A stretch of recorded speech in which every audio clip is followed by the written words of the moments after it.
안녕하세요. 이혼의 아픔을 이겨내고 행복한 인생을 살아가고 있는 30대 여자입니다.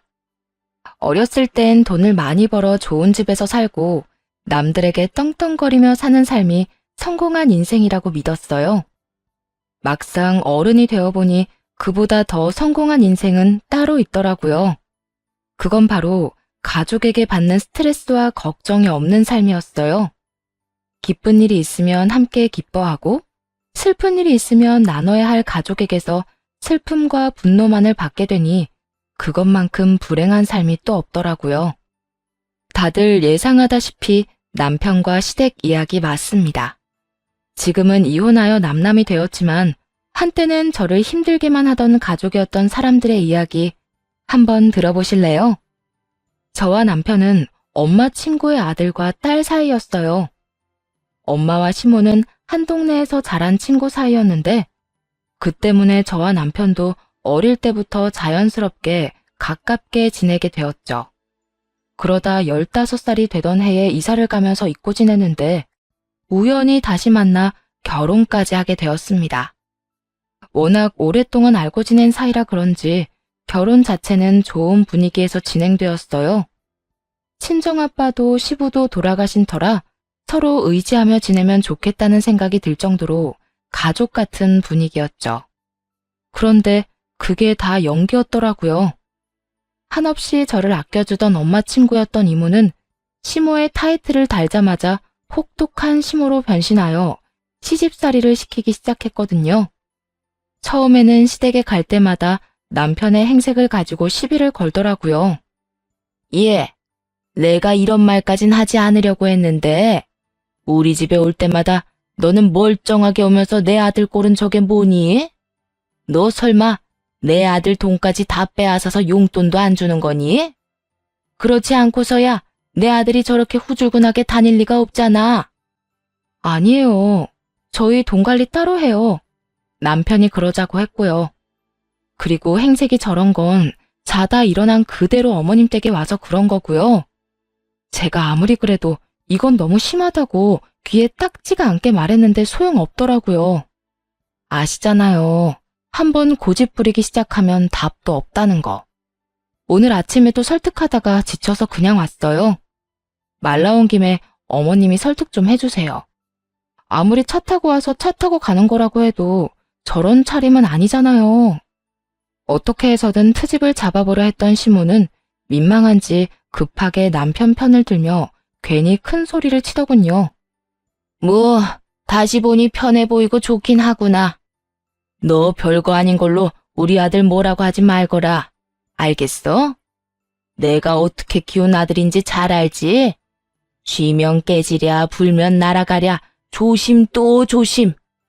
아주 소중하게 키운 내 아들이란 이 말이야. 어릴 때 남편이 말을 안 듣는다고 동네 한가운데서 엉덩이를 눈물 쏙 빠지게 때리던 시모의 모습이 아직도 머릿속에 생생하게 남아있는데 어찌나 귀하게 키운 척을 하는지 어이가 없더군요. 하지만 어쩌겠어요. 그렇다고 하면 그런 줄 알고 그 장단에 맞춰줄 수밖에요. 물론 할 말은 다 하면서 말이에요. 그래도 갑자기 변해버린 시모의 태도에 스트레스가 쌓이는 건 어쩔 수가 없더라고요. 갖은 트집은 다 잡아대니 그 스트레스는 말도 못할 정도였죠. 무엇보다 딱히 잘못한 것도 없는 듯한데 저렇게 못살게 구니 그 이유가 궁금하기도 했습니다. 그렇게 이유 모를 괴롭힘을 당하던 어느 날 시모가 갑자기 변해버린 이유를 알게 되었어요. 그건 바로 시모와 엄마 사이에 있더라고요. 정확히는 시모의 자격지심 때문이었어요. 어느 날은 술에 취한 시모에게 전화가 와 저를 왜 그렇게까지 미워하는지 그 이유를 말해주더라고요. 난 네가 너무 싫다. 크면 클수록 네 엄마를 쏙 닮아가서는 왜 잊고 싶었던 과거를 떠올리게 하는 거야? 왜 너희 모녀는 날 이렇게까지 괴롭히냐니 말이야. 어머님, 그게 무슨 말씀이세요? 저랑 엄마가 어머님을 괴롭히긴 언제 괴롭혔다고 그런 말씀을 하는 거예요. 그게 문제야. 네 엄마나 너나 너희가 주변 사람을 괴롭히고 있다는 사실을 전혀 모르는 게 문제라고. 네 엄마는 나보다 잘난 건 집안 하나밖에 없으면서 잘난 척은 혼자 다 해가면 내 자존심을 얼마나 상하게 한 줄 알긴 알아? 선심 쓰는 척 도와주던 것도 그래. 내가 도와주면 고마워서 눈물이라도 흘릴 줄 알았나 본데 그런 마음은 전혀 생기지도 않았다 이거야. 내가 너희 결혼을 왜 찬성한 줄 알아? 네 엄마랑 똑 닮은 널 내 아래에 두고 그동안 당했던 서러움을 다 풀기 위해서야. 들어보니 시모는 엄마에 대한 자격지심으로 오랜 기간 엄마를 미워한 모양이더라고요. 저에게는 엄마가 시모와 어릴 때부터 함께 자라 자매나 다름이 없다고 늘 이야기했었는데 말이죠. 그제야 시모가 왜 그렇게 저를 못 잡아먹어 안달인지 알았네요. 그 이후 시모는 그 말을 기억하지 못하는 듯 하더군요. 저 역시 굳이 이야기를 꺼내진 않았어요. 시모의 그릇된 마음에서 품게 된 자격지심이라고 해도 가난했던 그 시절 얼마나 엄마가 부럽고 또 질투가 났으면 저런 감정까지 가지게 됐을까 안쓰럽기도 했으니까요. 무엇보다 사랑하는 남편의 엄마이기에 제가 조금 더 참고 넘어가자 했던 것이었어요. 그런데 시모는 점점 더 심하게 괴롭히기 시작했고 그 때문에 처음 먹었던 마음이 사라지는 건 한순간이었죠. 일이란 일은 다 저에게 시키는 것도 모자라 막말까지 서슴없이 하기 시작했으니까요. 남편에게 도움을 구해봤지만 소용없는 짓이었어요. 팔은 안으로 굽는다더니 남편은 그저 시모 편만 들기 바쁘더군요. 당신이 어머님한테 말 좀 잘해주면 안 돼? 무슨 말? 나한테 일 좀 그만 시키라고. 내가 말해봤자 싸움만 될 것 같고. 당신이 중간에서 잘 좀 말해주면 좋잖아. 나 진짜 힘들어서 그래. 우리 엄마가 당신한테 일을 시키면 얼마나 시킨다고 그러냐? 저번 주에는 급한 일 있다고 나 혼자 집에 오래서 갔더니 일주일 동안 먹을 반찬 다 하라고 그랬고 이번 주엔 반찬도 모자라서 대청소까지 하고 왔어.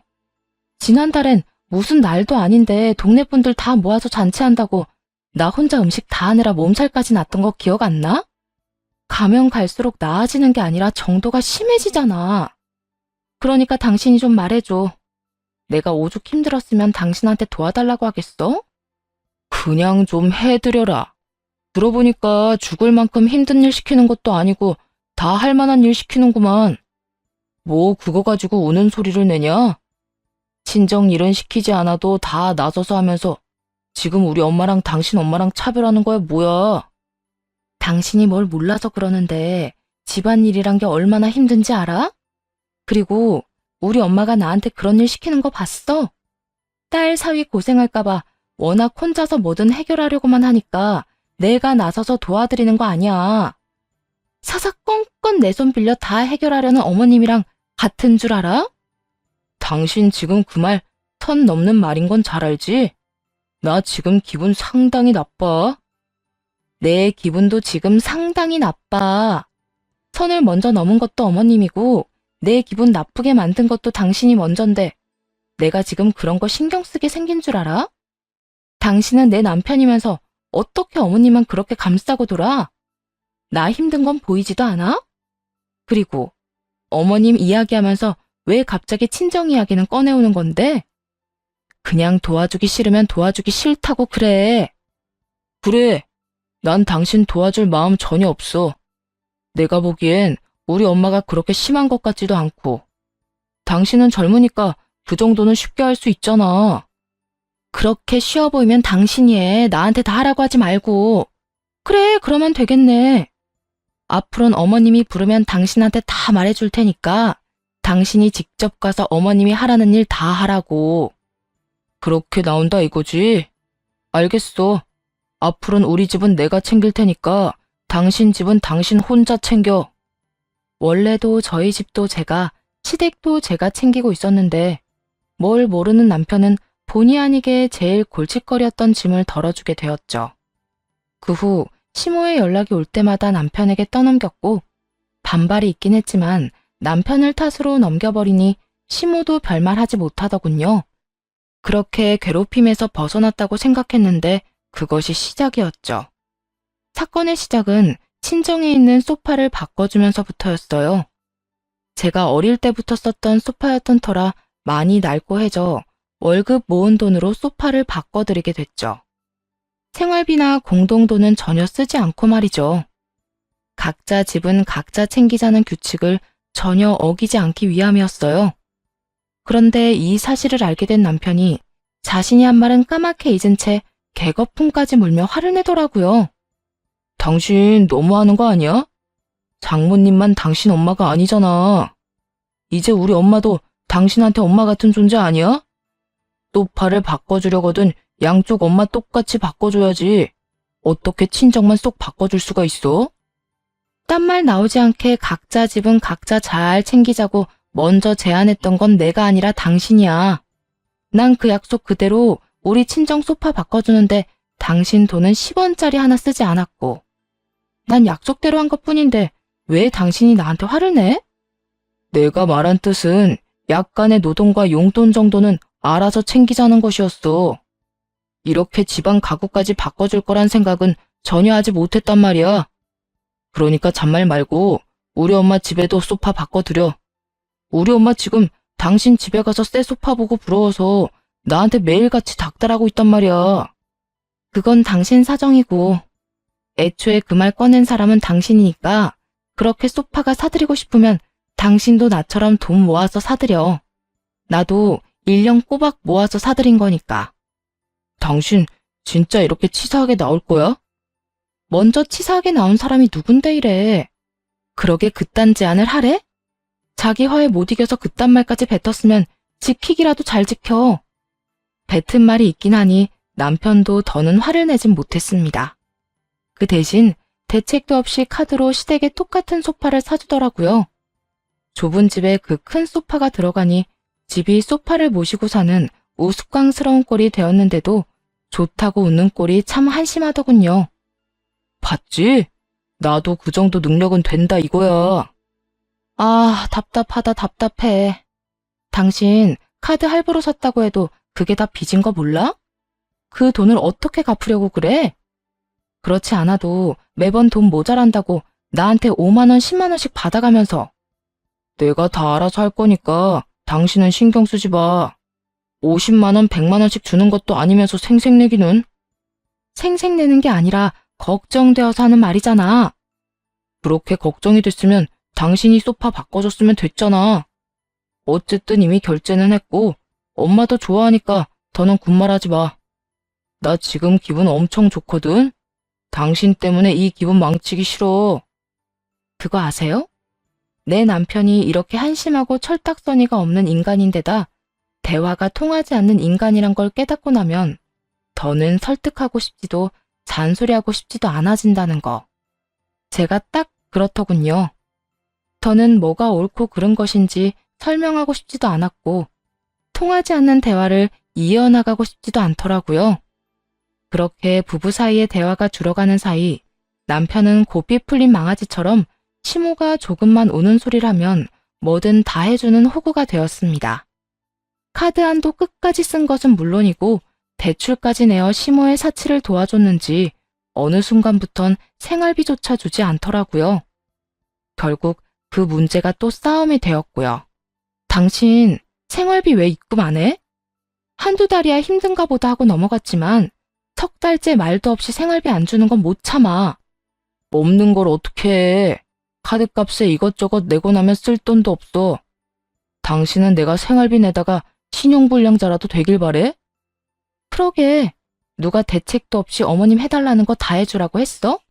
결혼한 사람이 효자 노릇하겠다고 가정엔 최소한의 도리도 안 하겠다는 게 말이나 된다고 생각하냐고. 아, 몰라. 난 돈 없으니까 알아서 해. 그렇게 닥달해도 돈 안 나와. 빚 때문에 생활비 한 푼 못 내놓는 주제에 당당하기는 어찌나 당당한지 기가 다 막히더라고요. 화가 난 저는 그날 이후 남편이 집에서 밥 한 톨 못 먹게 했네요. 남편은 밥을 차려주지 않으면 혼자 챙겨 먹을 리 없는 게으른 인간이었고 돈이 없으니 밖에서 사 먹지도 못해 그저 쫄쫄 굶는 신세가 되어버렸던 것입니다. 상황이 그렇게 되니 남편은 시모에게 이런 사실을 알렸고 화가 난 시모가 집으로 찾아와 난동을 부리기 시작했죠. 너 제정신이니? 어떻게 남편을 굶길 수가 있어? 네가 그러고도 결혼한 주부라고 할 수 있는 게야? 주부니까 이러는 거예요. 남편이 생활비를 3달째 주지 않고 있는데 무슨 돈으로 생활을 하며 무슨 돈으로 밥상을 차리겠어요? 그게 무슨 소리야? 잘난 우리 아들이 생활비를 안 주다니. 어디서 그런 말도 안 되는 거짓말을 하는 게야? 아, 그 와중에 어머님께는 아무 말도 안 한 모양이네요. 어머님 그 잘난 아들, 어머님이 우는 소리만 하면 뭐든 다 사주는 바람에 지금 신용불량자 되게 생겼대요. 그래서 생활비도 못 주고 있는 거고요. 이제 속이 시원하세요? 아들한테 이거 사달라 저거 사달라 사치 부리다가 그 아들이 신용불량자 되게 생기니까 속이 시원하시냐고요. 하여튼 전 앞으로도 생활비 한 푼 못 주는 남편한텐 밥상 차려줄 생각 없으니까 아들 굶겨 죽일 거 아니면 아들한테 돈 좀 그만 뜯어내시라고요. 아들이 신용불량자가 된다는 말이 꽤 충격적이긴 했는지 시모는 쫓겨나면서도 내내 말이 없었고 대신 시모에게 상황을 전해들은 남편이 머리 끝까지 화난 상태로 집으로 와 저를 몰아붙이기 시작했죠. 당신이 뭔데 우리 엄마를 이 집에서 내쫓아? 그리고 내 사정은 왜 이야기하고 난리야? 당신 때문에 우리 엄마가 나 걱정하잖아. 이게 뭐야? 돈은 돈대로 쓰고 걱정거리만 안겨주고 말이야. 상황이 이렇게 됐으면 당연히 걱정 정도는 해야지. 당신이 그런 꼴이 된 게 다 어머님 사채 때문인데. 그리고 우리가 이렇게 서로를 못 잡아먹어 안달이 난 것도 다 어머님 탓이잖아. 당신이랑 우리 가정이 이 모양 이 꼴이 났는데 내가 그 정도 말도 못해? 아무리 그래도 난 당신이 우리 엄마한테 함부로 구는 꼴 못 봐. 당장 우리 엄마한테 찾아가서 그딴 식으로 굴어서 죄송하다고 빌어. 뭐? 빌어? 생활비도 제대로 못 내는 주제에 어디서 큰 소리야. 양심이 있어 없어? 지금 빌어야 하는 사람은 내가 아니라 당신이랑 당신 엄마니까 나한테 헛소리할 시간에 당신 빚이나 어떻게 할지 고민해봐. 진짜 신용불량자 되기 전에. 상황이 급하긴 급한지 한동안 남편은 조용하더라고요. 시모의 호구짓도 멈춘 듯 했고 남편은 열심히 카드빚과 대출빚을 갚아나가는 듯 했습니다. 그때까지도 이혼을 생각하진 않았어요. 빚이야 갚으면 되고 이번 일을 계기로 다신 저런 짓을 하지 않고 반성이란 걸 할 거라며 기대 아닌 기대를 했었으니까요. 그런데 그런 기대를 단박에 무너지게 하는 일이 일어났습니다. 그 시작은 엄마가 TV를 바꾸면서였어요. 대체로 친정의 가정 가구는 제가 어릴 때부터 쓰던 것들이라 하나둘 고장이 나는 상황이었고 소파를 시작으로 TV까지 고장이 나버렸죠. 평소에 TV 보는 것이 낙이시던 엄마는 이왕 바꾸는 김에 크고 좋은 TV로 바꾸셨습니다. 그걸 본 시모는 또 시동을 걸기 시작했고 시모의 닥달에 남편이 또 난리를 부리더군요. 장모님께 TV 사줬다는 게 사실이야? 60인치는 그냥 넘는다고 하던데 당신 진짜 너무한다. 나는 빚 갚느라고 등골이 휘는데 그런 돈 있으면 날 도와줘야 할 거 아니야. 그리고 내가 저번에도 말했지? 당신 엄마만 챙기지 말고 우리 엄마도 똑같이 챙겨주라고 했었잖아. 당신이 신불자가 됐든 말든 각자 집은 각자 챙기기로 한 약속은 변함없거든? 그리고 난 TV 바꿔준 적도 없어. 그 TV는 엄마 돈으로 엄마가 산 거라고. 이젠 거짓말까지 하냐? 장모님처럼 검소한 사람이 그렇게 큰 TV를 샀다는 걸 누가 믿어? 못 믿겠으면 우리 엄마한테 직접 물어보든가. 하여튼 난 사준 적도 없으니까 그런 줄 알고 생떼 그만 부려. 생떼라고 했냐? 당신이 제대로 된 생떼를 본 적이 없는 모양인데 이제부터 제대로 보여줄게. 우리 엄마 TV 사줘. 사줘. 사달라고. 장모님이랑 똑같은 TV 사달라고. 살면서 머리가 지끈한 경험은 그때가 처음이었어요. 아들도 아니고 남편이 때를 부리며 되지도 않은 요구를 하는데 엉덩이를 있는 힘껏 차주고 싶은 심정이었습니다. 시모는 한술 더 떠 난리더군요. 날마다 전화를 해서 TV 타령을 하는 것도 모자라 전화를 받지 않으니 계속 문자를 보내 사람을 귀찮게 했죠. 그러거나 말거나 다시금 두 사람에게 절대 안 된다고 못을 박았지만요. 제가 뭐라고 하든 앵무새처럼 같은 말만 반복하던 두 사람은 웬일인지 순순히 포기한 듯 했어요. 그런데 그건 착각이었죠. 집으로 돌아가니 TV가 사라지고 없었으니 말이에요. 여보, TV 어디 갔어? 설마, 아니지? 아니긴 뭐가 아냐. 당신이 안 사준다고 해서 그냥 우리 집 TV 엄마네 줘버렸어. 어차피 우린 TV도 잘 안 보는데 잘 보는 집에 주면 서로 이득이잖아. 우린 돈도 아끼고 공간만 차지하던 물건 사라져서 좋고 엄마는 큰 TV 생겨서 좋고 말이야. 이런 걸 보고 일석이조라고 하는 건가? 만족스럽다는 듯 웃는 남편을 보며 그때서야 혼란스러웠던 마음이 정리가 되더라고요. 이 남자는 답이 없다고 말입니다. 비로소 이혼 결심이 선 저는 남편과 사는 1분 1초가 아까워졌고 그 자리에서 바로 이혼을 통보했네요. 당신이 이렇게까지 구니까 이제야 결심이 서네. 우리 이혼하자. 뭐? 난 시댁이라면 정신 못 차리고 집안 살림까지 가져다 바치는 남자랑 더는 살고 싶지 않아. 그러니까 효도를 하려거든 나한테 피해주지 말고 혼자 해. 나랑 깔끔하게 이혼하고 말이야. 당신이 그런 식으로 나오면 내가 겁이라도 먹을 줄 아나 본데 나 겁 하나도 안 나거든. 이혼하면 남자보다 여자가 더 손해인 거 몰라? 그래, 이혼하자. 나도 당신 같은 여자 질리던 참이었어. 그래? 잘 됐네. 이왕 말 나온 김에 당장 짐 싸서 나가. 당신도 잘 알고는 있지? 이 집, 우리 집에서 해준 내 집이라는 거. 그래, 더럽고 치사해서 나간다 나가. 그렇게 남편은 짐을 싸 집을 나가버렸고 바로 다음날 시모에게서 연락이 와 식당으로 부르더군요. 할 말이 있다면서 말이죠. 생각 없는 남편을 대신해 더 생각이 없는 시모가 나서 단판을 지으려는 줄 알고 식당으로 갔더니 글쎄 그곳엔 시모와 엄마를 포함해 친구분들이 다 모여 있더라고요. 그것도 기가 막힌데 시모는 당당한 태도로 이렇게 말하더군요. 우리 아들이 너랑 이혼한다고 어젯밤에 우리 집에 왔더구나. 너도 잘 알지? 이혼은 남자보다 여자한테 더 흠이 된다는 거. 내가 우리 아들한테 이혼만은 다시 잘 생각해보라고 할 테니까 지금 여기서 무릎 꿇고 싹싹 빌거라. 그러니까 할 말이 있다고 했던 게 친한 친구들뿐만 아니라 우리 엄마까지 불러서 제 무릎을 꿇리겠다는 거였네요. 그래, 그거 말고 내가 너랑 다른 볼 일이 있을 거라고 생각했니? 설마 내가 네 편이라도 들어줄 거라 생각했어? 그런 생각했다면 그건 네 착각이다. 난 전적으로 네가 다 잘못했다고 생각하는 사람이야. 내 아들이 나한테 효도 좀 하겠다는데 네가 뭔데 간섭질이야? 그리고 그까짓 돈 있다가도 없고 없다가도 있는 건데 그런 걸로 째째하게 굴기는. 하여튼 지금이라도 손이 발이 되게 싹싹 빌면 특별히 내가 나서 주마.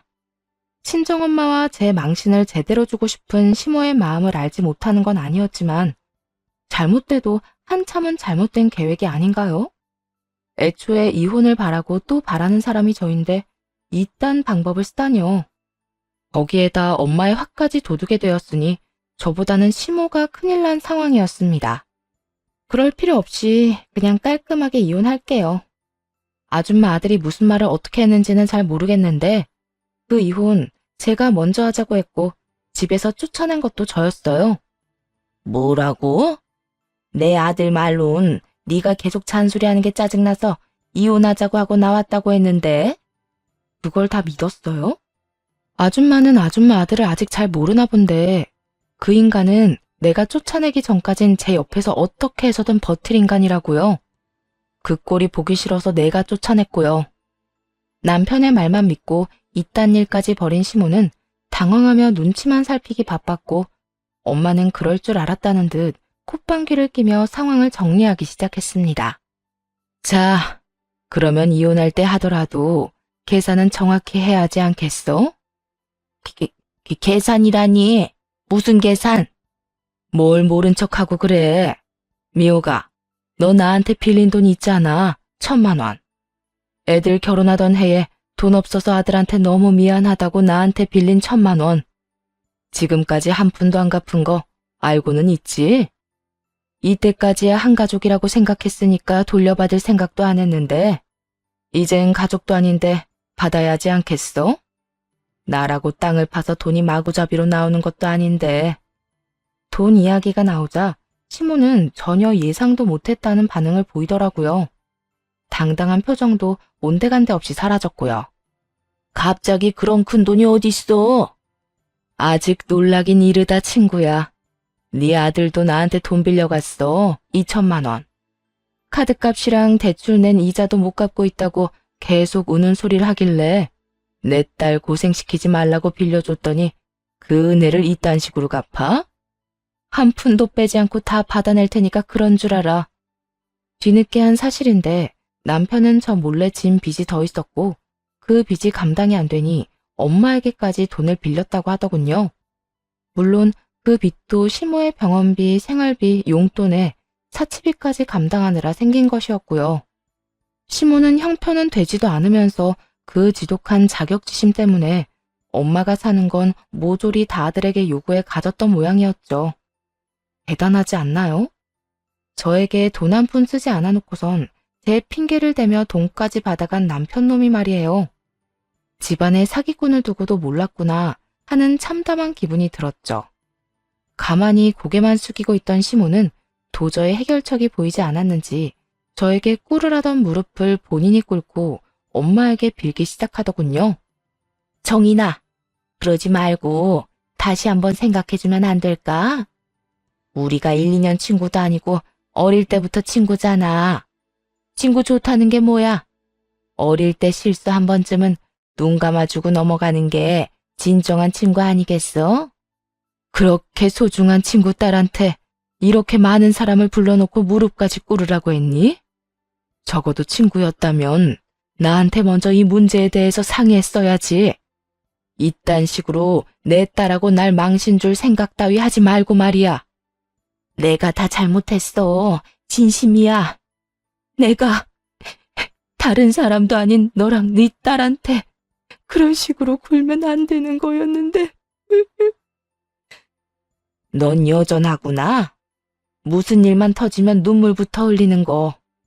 그리고 내 마음 약하게 만들어서 네 마음대로 다 휘두르려고 하는 거. 그런데 어떻게 하니?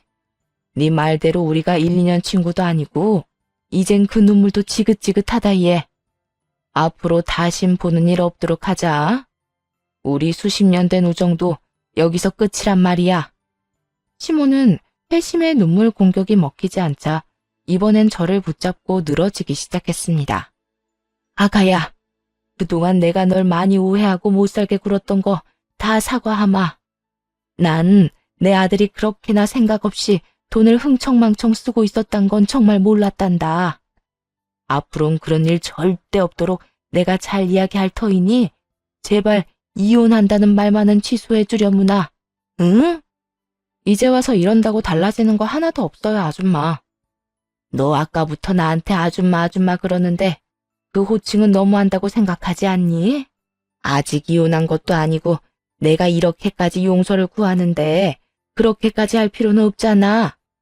이미 전 그딴 인간이랑 이혼하기로 마음 먹었고 쉽게 먹은 마음이 아니라서 되돌릴 순 없는 상황인 것 같네요. 그러니 지금은 어머님이란 호칭보단 아줌마라는 호칭이 더 맞지 않나요? 전 이렇게 결심이 굳었으니 더는 이딴 식으로 구질구질하게 굴지 말고 엄마한테 빌린 돈이나 잘 갚도록 하세요. 아줌마도 잘 알겠지만 우리 엄마가 아끼는 사람한텐 한없이 관대해도 그렇지 않은 사람한텐 한없이 냉정하거든요. 지금 와서 그런 큰 돈을 당장 어디에서 구하니? 너도 알다시피 우리 아들 빚이 다 해결된 것도 아니고 아직 빚도 많이 남은 상태야. 그런 애랑 돈 한 푼 못 버는 내가 돈 3천만 원을 어디서 만들겠어? 그러니까 네가 네 엄마한테 잘 좀 말해주면 안 되겠니? 돈만 해결해주면 이혼은 네 뜻대로 깔끔하게 해주마. 지금 내가 위자료까지 받고 이혼해야 할 마당에 돈 3천만 원을 없던 일로 해달라는 게 말이나 된다고 생각해요? 위자료? 너 설마 우리한테 위자료까지 받을 작정인 게야? 그러면요? 아줌마를 시어머니로 모시고 남편 구실도 못하는 인간을 데리고 사느라 내가 얼마나 힘들었는데요. 그 세월을 돌려받지 못할 거라면 위자료라도 받아야 조금이나마 보상이 되지 않겠어요? 조금 전까지만 해도 어떻게 해서든 제 마음을 돌려보려고 애쓰던 시모는 자극을 제대로 받았는지 갑자기 몸을 일으켜 막말을 쏟아내기 시작했습니다. 이 고약한 것, 네 어미나 너나 사람 무시하는 그 못된 짓은 똑같구나. 내가 이렇게까지 비는데 위자료를 내놓으라고? 왜? 아예 거지꼴 되라고 고사를 지내지 그러니? 그런 자격지심으로 살면 안 피곤하세요? 뭐야? 자격지심? 내가 알기론 우리 엄마가 아줌마 힘들 때마다 아무런 조건도 없이 도와준 걸로 아는데 그 호의를 그딴 식으로 받아들이는 거면 자격지심 말고 다르게 표현할 말이 있을까요? 지금도 그래요. 용서받지 못할 짓을 저질러 놓고 딱싹 빌면 다 받아줘야 좋은 사람이고 착한 사람인가요? 그딴 말도 안 되는 기준 세워서 기껏 호의 베푼 사람, 이상한 사람으로 몰아가는 짓 그만 좀 하세요. 지금 돈 몇 푼 네 엄마가 빌려줬다고 너까지 큰 소리 치는가 본데 그까짓 돈 내 아들이 얼마든지 다 갚아줄 수 있거든. 빌린 돈이든 위자료든 얼마든지 줄 테니 네 마음대로 다 해보거라. 시모는 고함을 지르며 호언장담을 했고 시모가 부른 친구분들은 저마다 시모를 질책하기 바쁘더라고요. 미옥이가 정인이한테 고마운 것도 모르고 뒤에서 욕을 많이 하긴 했지. 언젠간 이런 일이 일어날 거라 예상은 했지만 그게 자식들 문제 때문에 터질 줄 누가 알았겠어? 난 이런 일이 일어날 것 같았어. 미옥이 제가 장가도 간 아들 등골을 얼마나 빼먹었는지 너희는 몰라서 그래. 병원에 갈 때마다 아들 일도 못하게 부르는 것도 모자라서 정인이 뭐 하나 살 때마다 아들 불러서 다 사달라고 하더라니까. 그랬어? 그랬으면서 미옥이 딸한테 시집살이까지 시켰던 거야? 정말 양심이 없긴 없었네. 친구들의 수군거림이 끝날 기미가 보이지 않자 시모는 붉어진 얼굴을 감싸준 채 나가버리더군요. 그 후 이혼 준비는 차곡차곡 빈틈없이 잘 준비되고 있었고 이혼할 그날만 기다리고 있는데 남편이 회사 앞으로 찾아와 이혼만은 못한다며 난동을 피우더라고요. 말이야 이혼은 못한다였지만 그 숨은 뜻은 죽었다 깨어나도 그 돈은 없다는 거였습니다. 우리 엄마한테 이야기 다 들었어. 이혼 의지가 확고하다고 하던데. 우리한텐 이혼 사유가 전혀 없는데 이혼은 무슨 이혼이야? 홧김에 서로 심한 말 주고받은 걸로 상황 악화시키지 말고 이혼 마음 접어. 이혼 사유가 없긴 왜 없어? 네가 나하고 결혼한 뒤에 저지른 모든 짓이 다 이혼 사유가 되는데. 그러니까 남의 회사 앞에서 난동 그만 피우고 얼른 꺼져. 내가 뭘 어쨌다고 이래 진짜. 날 낳아주고 힘들게 키워준 부모님한테 효도하는 건 자식으로서 당연한 도리 아니야? 그 도리를 다한 것 가지고 이혼한다고 남들이 비웃어. 알아? 당신이 한 짓을 도리라고 하면 다른 사람들이 손가락질은 하겠네. 당신은 그게 문제야. 본인이 한 행동은 생각도 안 하고 무조건 내가 너무하고 내가 심하게 행동한다고 믿어 의심치 않는 거. 가끔은 당신의 그 확고한 생각을 의심하고 좀 살아. 평소에 생각도 없이 사는 사람이 왜 가끔 하는 생각에 의심도 없이 확신을 하고 그래? 뭐야? 너 진짜 이딴 식으로 굴 거야? 어쨌든 난 이혼은 못하니까 그런 줄이나 알아. 계속 이혼한다고 말도 안 되는 소리로 우기잖아. 나 네 회사 매일같이 찾아와서 네 얼굴에 똥칠 제대로 해줄 거라고. 웬만하면 빚이나 갚게 회사는 다니게 해주려고 했는데 그것마저도 제 발로 차버리니 어쩔 도리가 없더군요. 바로 다음날 남편의 회사로 찾아가 그 뻔뻔한 얼굴에 차용증을 던져버렸네요. 그리고 제가 당한 망신과는 비교도 되지 않을 망신을 주기 시작했습니다. 우리 엄마한테 이런 것까지 쓰면서 빌려간 돈 당장 갚아. 뭐 생활비로 쓰느라 빚을 지게 됐다. 나한테 쓰느라 이렇게 됐다는 둥 이런 말은 할 생각도 하지 마. 이거 나 몰래 네 엄마한테 다 쓴 거 알고 있으니까. 아, 그것도 알고 있지? 네 엄마도 너랑 나랑 결혼할 때 돈 빌려간 거. 그렇게 자식된 돌이 따졌으니 그 빚도 당연히 네가 갚을 거지? 이 돈 안 갚으면 이자까지 쳐서 받아낼 테니 그런 줄 알아. 당신 미쳤어? 여기 내 회사야. 회사까지 찾아와서 이러면 앞으로 내 회사 생활은 어쩌라는 거야? 회사 생활에 대해서 그렇게 걱정 많은 놈이 내 회사 앞에선 그 난동을 피웠어? 날 찾아와서 화나게 했을 땐 이 정도는 예상했어야지. 너도 잘 알지? 눈에는 눈, 이에는 이라고. 나 지금 그거 하는 거야. 앞으로도 그럴 거고. 그러니까 다시 한번 회사까지 찾아와서 나 망신 주려고 하잖아? 내가 당한 망신의 곱절로 다시 돌려줄 테니까 그런 줄 알아. 남편에게 할 말을 다 하고 뒤돌아서니 전 직원이 다 와서 구경한다고 해도 모자라지 않을 만큼의 인파가 저희를 구경하고 있더군요. 그야말로 작전 성공인 셈이었죠. 그 후 도끼가 제대로 올랐는지 남편은 끝까지 이혼을 거부했고 결국 소송을 끝으로 이혼을 하게 되었습니다. 소송을 하는 동안에도 태세를 다시 바꾼 두 사람이 어찌나 끈질기게 매달리는지 지긋지긋한 지경이었어요. 그러지 말고 다시 한 번만 생각해봐. 홧김에 이혼했다가 당신도 후회할 거라고. 그래, 아가야. 그때 식당에선 내가 말이 너무 심했어. 나도 너무 화가 나서 말이 그렇게 나갔던 것뿐이지 그게 다 진심이 아니었단다. 그러니까 앙금이 남았다면 다 풀고 지금이라도 없던 일로 하고 예전으로 되돌릴 순 없겠니? 네, 전혀 그럴 생각이 없어요.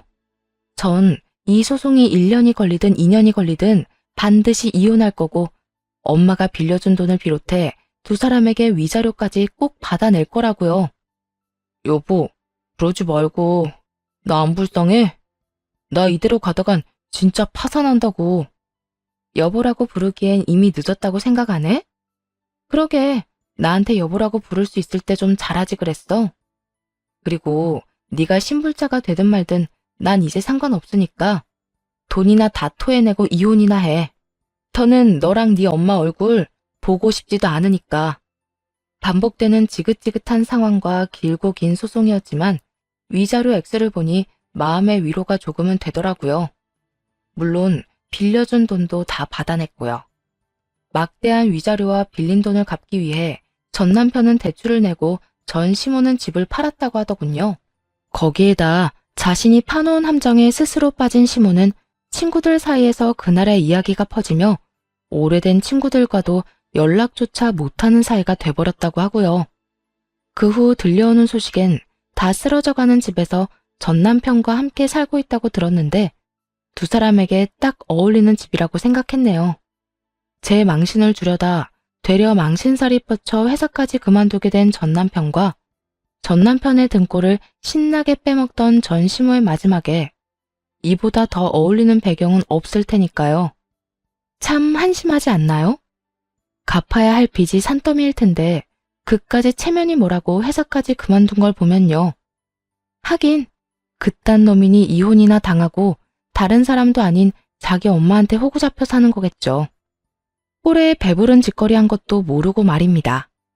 이렇게 성공적인 이혼을 마무리하고 오래된 악연도 끝이라고 생각했는데 그것도 제 마음대로 되지 않더라고요. 오래된 관계인 만큼 연관된 사람들도 많았고 여러 가지 방법으로 전 남편에게 연락이 오기 시작했으니까요. 처음엔 그냥 무시했지만 그냥 무시해선 끝이 없을 것만 같아 마지막이라 생각하고 연락을 받아보기로 했죠. 도대체 무슨 말을 하려고 이렇게까지 끈질기게구나 싶었는데 전 남편은 끝까지 뻔뻔한 요구를 저에게 하더군요. 수정아, 잘 지내? 왜 이렇게 통화하는 게 어려워? 친구들한테 부탁해서 여러 번 연락했는데 다 안 받더라? 많이 바빴어? 바빠서 안 받았겠어? 네 목소리도 듣기 싫어서 무시한 거지. 왜 전화했어? 끝까지 안 받으려다가 이렇게 해선 끝도 없을 것 같아서 받은 거니까 전화 건 목적이나 바로 말해. 내가 목적이 따로 있겠어? 수정이 네가 보고 싶어서 연락했지. 우리가 부부로는 실패했지만 어릴 때부터 쌓아온 우정은 남아있잖아. 함께한 세월이 길어서 그런지 보고 싶더라고. 난 아니야. 너 진짜 미쳤구나. 너랑 나랑 이혼까지 한 마당에 우리 사이에 남을 우정이 있을 것 같아? 비싼 밥 먹고 헛소리 그만하고 그딴 말이나 할 거면 더는 할 말도 없으니까 다신 전화 걸지 마. 귀가 썩을 것만 같아 전화를 끊으려 하니 전 남편은 다급하게 숨겨온 속내를 드러내기 시작하더라고요. 잠시만. 수정아, 내가 할 말이 있어. 아니, 부탁이 있어. 너도 알다시피 내가 빚이 많잖아. 그런데 회사까지 그만둬서 더는 돈 나올 구석이 없어. 그래서 말인데 네가 돈 좀 빌려주면 안 될까? 많이도 필요 없고 당장 급한 돈만 좀 빌려주라. 응? 네 말대로 우리가 이혼하고 그 과정에서 정은 남아있지 않더라도 함께한 세월이 있잖아. 그 시간들을 생각해서라도 급한 빚만 좀 막아주면 안 될까? 넌 진짜 나랑 살던 그때부터 지금까지 한결같이 뻔뻔하구나. 내가 그렇게 돈 아껴 쓰라고 할 때는 알아서 한다고 큰소리치더니 이제 와서 뭐? 도와달라고? 신용불량자 되는 것만 막아달라고?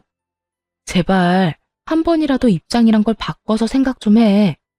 네가 나라면 그 돈을 해줄 것 같아? 당연하지. 나라면 그 돈을 빌려주는 게 아니라 그냥 줬을 거야. 나한텐 당신이 그만큼 소중하니까. 전시모도 믿지 않을 거짓말을 조금의 망설임도 없이 해대는데 이런 뻔뻔한 인간이 또 없다는 생각이 들었네요. 그 순간 이놈이 남편이 아닌 전 남편이란 사실이 마치 축복처럼 느껴지더군요. 그때 그 결정을 하지 않았다면 지금쯤 이 정신 나간 뻔뻔한 놈 때문에 여전히 지옥길을 걷고 있었을 테니까요. 이처럼 파렴치하고도 뻔뻔한 놈과 결판을 짓기로 결심했습니다. 다신 저에게 연락 따위 할 생각도 못하게 말이죠. 그렇게 내가 소중하단 인간이 이혼하자고 하니까 바로 짐 챙겨서 네 엄마 집으로 갔냐? 거짓말을 하려거든 진정성 있게 거짓말을 해. 어디서 그 되지도 않을 거짓말로 날 우롱하려고 들어?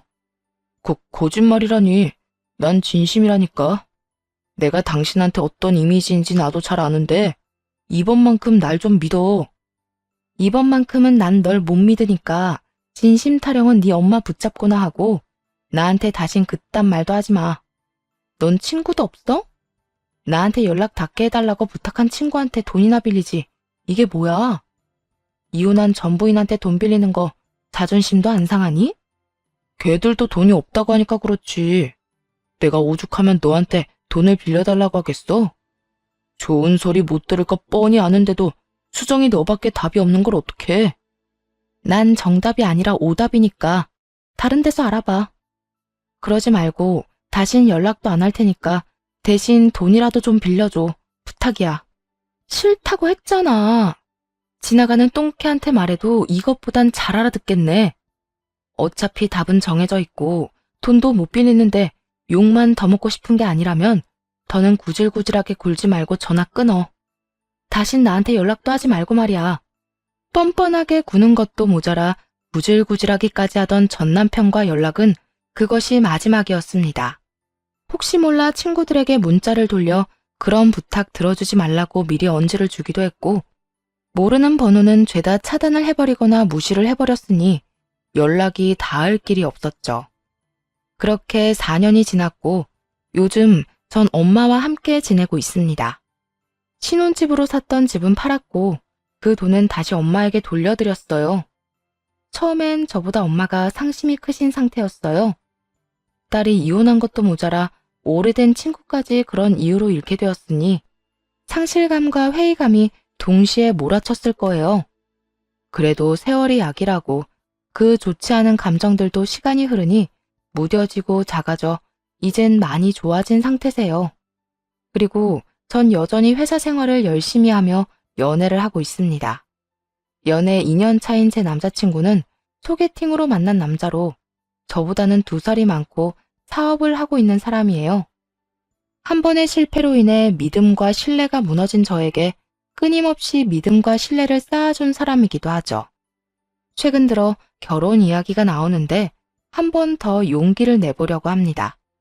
가장 걱정이었던 예비 시부모님들도 좋은 분들이시지만 무엇보다 지금 저 남자를 놓치면 나중에 크게 후회할 것만 같은 예감이 들어서요. 이제는 과거를 회상하며 뒤돌아보는 짓은 그만하고 앞만 보며 행복하게 살아가 보려고 합니다. 이혼한 경험을 바탕으로 똑같은 실수는 하지 않도록 노력하겠지만 과거에 사로잡혀 아무것도 하지 않는 멍청한 짓은 하지 않으려고요. 새로운 출발. 다들 응원해 주실 거죠? 이혼을 하며 모든 순간이 행복했던 건 아니었어요. 때론 제 젊은 시절이 안타깝기도 했고, 첫 단추를 잘못 끼어 이런 결과가 일어나게 된 것은 아닐까, 그런 생각도 한 적 있었습니다. 이혼이란 그만큼 크게 영향을 미쳤지만 끝이 나지 않을 것만 같던 구렁텅이에서 벗어나고 나니 새로운 세상이 저를 기다리고 있더라고요. 사연 처음에 드렸던 말 기억들 하시나요? 다른 사람도 아닌 가족에게 받는 스트레스와 걱정 없는 삶이 좋은 인생이라고 했던 말이요. 지금은 그런 인생을 살고 있어 참 행복합니다. 물론 더는 자책하거나 후회하지도 않고요. 혹시 지금 이혼을 해서 저와 같은 마음으로 하루하루를 보내고 계신 분이 있으실까요? 그렇다면 감히 한마디 드리고 싶어요. 남들이 이야기하는 것처럼 이혼 별거 아닌 게 아니에요.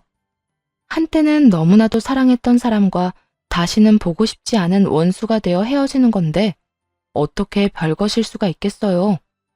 하지만 그 엄청난 일을 견뎌내고 또 이겨내고 나면 여러분께도 새로운 세상이 열릴 거예요. 그것이 재혼이 되든 자유가 되든 어떤 형태로든 말이에요. 그러니 부디 다시 일어서서 자신에게 주어진 행복을 놓치지 말아요, 우리. 이제